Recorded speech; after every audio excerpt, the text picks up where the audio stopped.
මුලින්ම යාළුවනේ ඔයගොල්ලෝ පහලා තියෙන ලින්ක් එක ටච් කරන්න. ඊට පස්සේ ඔයාලට මෙන්න මේ වගේ ඉන්ටර්ෆේස් එකක් එයි. ඒ ඉන්ටර්ෆේස් එකේ මෙන්න මේ ඩීටේල් ටික අනිවාර්යෙන් පුරවන්න ඕනේ. ඉතින් මෙතනදී ඔයාලට මුලින්ම එන්නේ ඔයාගේ ජාතික අඳුරුපත් අංකය එන්ටර් කරන්න. ඔයාගේ ජාතික අඳුරුපත් අංකය අනිවාර්යෙන්ම හරි විදිහටම එන්ටර් කරන්න වග බලා ගන්න. ඉතින් ඔයාලට ජාතික අඳුරුපත් අංකයක් නැත්නම් ඔයාලට પાස්පෝර්ට් එකක් ඩ්‍රයිවර් ලයිසන් එකක් ඒකක් ඔයාලට එතන එහා පැත්තෙන් සිලෙක්ට් කරගන්න පුළුවන් මෙන්න මේ වගේ. ඉතින් ඊළඟට ඔයාලට තියෙන්නේ ඔයාගේ මොබයිල් නම්බර් එක දෙන්න. ඉතින් ඔයාගේ වැඩ කරන මොබයිල් එකක් දෙන්න. ඒ වෙලෙම ඔයාලට මැසේජ් එකක් එනවා. ඒක නිසා අතේ තියෙන ෆෝන් එකකින් ඔයා ඒ මැසේජ් එක ගෙන්න ගන්න ඒ ෆෝන් නම්බර් එක දෙන්න. ඉතින් මේ විදිහට ඔයාගේ නම්බර් එක දාලා ඔයාගේ OPT නම්බර් එක එවන්න කියන තැන ටච් කරන්න. ඊට පස්සේ ඔයාට ඔයාගේ ෆෝන් එකට මැසේජ් එකක් එයි. ඒ මැසේජ් එකේ තියෙනවා ඉලක්කම් 6ක්. එන්නේ ඉලක්කම් 6 ඔයාට තියෙන්නේ මෙන්න මේ විදිහට ඔයාට පේන ඇති ඩිස්ප්ලේ එකේ නම්බර් එකක් ඇවිල්ලා තියෙනවා. එන්නේ නම්බර් එක මෙතන පහළ OTP අංකය කියන තැන ඔයා ටච් කරන්න ඕනේ. ඉතින් එතන ඒක ටයිප් කරලා ඔයා ඒක සෙන්ඩ් කරන්න. ඉතින් ඔයාට මම ආයෙ පෙන්නන්න මැසේජ් එක එන විදිය.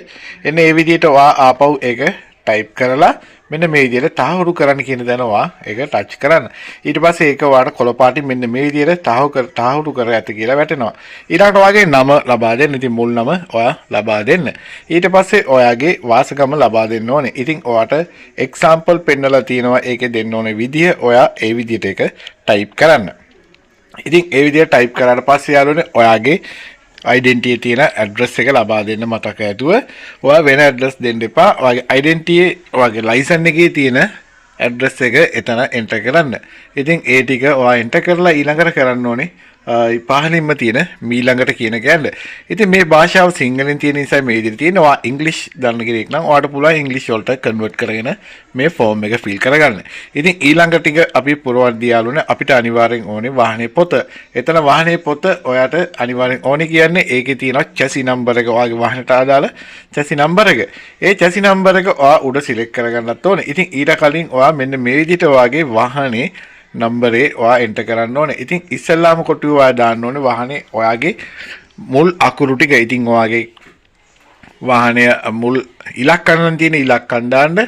අගට නම්බර්ස් ටික ඒ විදිහට මේ එක්සැම්පල් එක තියෙනවා ඒ විදිහට පුරවලා ඒක මෙව කරන්න. ඊට පස්සේ ඔයාට තියෙන්නේ ඒකේ ඔයාගේ රථ වර්ගය සිලෙක්ට් කරගන්න ඕනේ. ඉතින් ඔයාගේ කාර් එකක්ද වෑන් එකක්ද බස් එකක්ද ලොරියක්ද මොනවද කියන එක ඔයා සිලෙක්ට් කරගන්න ඕනේ. ඉතින් මම මෙතන යතුරුපැදි කියන එක සිලෙක්ට් කරනවා. ඊට පස්සේ ඔයාට එනවා මේකේ චැසි නම්බර් එක එන්ටර් කරන්න. ඉතින් පොතේ ඔයාගේ උඩ දකුණු අත පැත්තේ උඩම තියෙනවා චැසි අංකය කියලා. ඔයාට තියෙන්නේ එන්නේ අංකේ බලාගෙන මේ විදිහට ටයිප් කරලා දාන්න. ඉතින් ඒ විදිහට ටයිප් කරද්දී ඔයා ඒ චැසි අංකෙත් හරියට බලලා ටයිප් කරන්න යාළුවනේ. ඉතින් මේ ඒක ටයිප් කරනකම් මම ඔයාලට දෙයක් කියන්නම්. මේක දැනට ඔයාලට කරගෙන රෙජිස්ටර් වෙලා විතරයි තියාගන්න පුළුවන්. දැනට ඔයාලට තියෙන ෆෝල් කෝටා එකේ ඔයාලට කොච්චරක් ඉඳන ගන්න පුළුවන්ද ඒ විස්තර ටික ඔයාලට දැනට ලැබෙන්නේ නැහැ. දැනට මේක රෙජිස්ට්‍රේෂන් කටයුතු විතරයි කරන්නේ මේගොල්ලෝ. ඊටු කටයුතු ටික යාළුවනේ ඔයාලට පසුව දැනුම් දෙනවා. ඉතින් දැනට රෙජිස්ටර් වෙලා ඉන්න එක තමයි හොඳ. මොකද සමහරට මේවා අපිට රෙජිස්ට්‍රේෂන් කටයුතු ඉස්සරහට කරන්න මීට වඩා කොම්ප්ලිකේට් මේවා වෙන්න පුළුවන්. ඉතින් දැන් මේ හරිම ලේසි ක්‍රමයක් තියෙන්නේ. එන්නේ මේ විදිහට ඔයාට පුළුවන් ඒකේ රෙජිස්ට්‍රේෂන් වැඩ කටයුතු ටික කරගන්න. ඉතින් මේ අතරතුර තවත් ඕරණ මතක් කරනවා මේක හැම යාළුවෙක්ටම ලබා දෙන්න. ඒ වගේම එක ජාතික හැඳුනුම්පත් අංකයට එක වාහනයකට එක පාරකට වඩා රෙජිස්ටර් වෙන්න බෑ. ඒක හොඳට මතක තියාගන්න. හරි අපි බලමු ඊළඟට අපිට මොකද්ද තියෙන ස්ටෙප් එක කියලා. ඒ විදිහට ඔයා ඔක්කොම එන්ටර් කරාට පස්සේ ඔයාට පහලින් තියෙනවා වගේ ඉන්ධන වර්ගය තෝරන්න. ඉතින් ඔයා ඉන්ධන වර්ගයට අනිවාර්යෙන් පෙට්‍රල්ද ඩීසල්ද කියන එක ඔයා තෝරගන්න ඕනේ. ඊට පස්සේ පහල තියෙනවා ටික් බොක්ස් එකක්.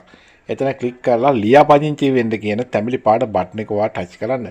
ඊට පස්සේ ඔයාට මැසේජ් එකක් එයි ඔයාගේ ලියාපදිංචිය සාර්ථක වුණා කියලා. ඔයාට ඒ වාසිය ලින්ක් එකක් එයි. ඒ ලින්ක් එකෙන් ඔයාට පුළුවන් ඔයාගේ QR කෝඩ් එක ඔයාට ඩවුන්ලෝඩ් කරලා ගන්න. එහෙම නැත්නම් ඔයාට ඒ අදාළ වෙලාවට වෙබ්සයිට් එකට ගිහලා QR කෝඩ් එක ගන්න පුළුවන්. ඉතින් මෙන්න මේ මැසේජ් එක ඔයා ඩිලීට් කරගන්න එපා. ඒක ෆෝන් එකේ තියාගන්න. ඔයාට ඉස්සරහට වැඩ කටයුතු වලට ඕන වෙනවා. මේ තියෙන යාළුවනේ ඔයාගේ QR කෝඩ් එක. ඉතින් මේක ඔයාට පුළුවන් මැසේජ් එකක් ආකාරයට ලින්ක් එක ගෙලා තියාගන්න. එහෙම නැත්නම් ඔයාට මේක ඔයාගේ ෆෝන් එකට ඩවුන්ලෝඩ් කරලා තියාගන්න පුළුවන්. ඉතින් ඔයාට මේ දෙකම කරගන්න බැරි නම් ඔයාට පුළුවන් මේකේ print out එකක් අරගෙන ඔයාට ඒකේ print copy එකක් ළඟ තියාගන්න. පෙට්‍රල් ගහන විදියට ඒක ගහන වෙලාවට ඔයාට පෙට්‍රල් සෙට් එකට පෙන්නලා ඒ වැඩ කටයුතු ටික කරගන්න පුළුවන්.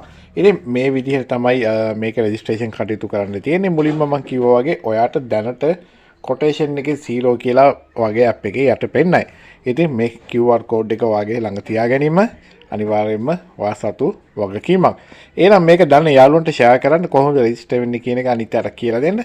ඉතින් පහළ මම ලින්ක් එක දාලා තියෙනවා. ඒ ලින්ක් එකෙන් ගිහිල්ලා මේ රෙජිස්ට්‍රේෂන් කටයුතු ටික මම කිව්ව ආකාරයට ඔයා රෙජිස්ටර් වෙන්න. එහෙනම් තවත් අලුත් දවසක අලුත් වීඩියෝයක් සමගින් හම්බෙමු. සුබ දවසක්.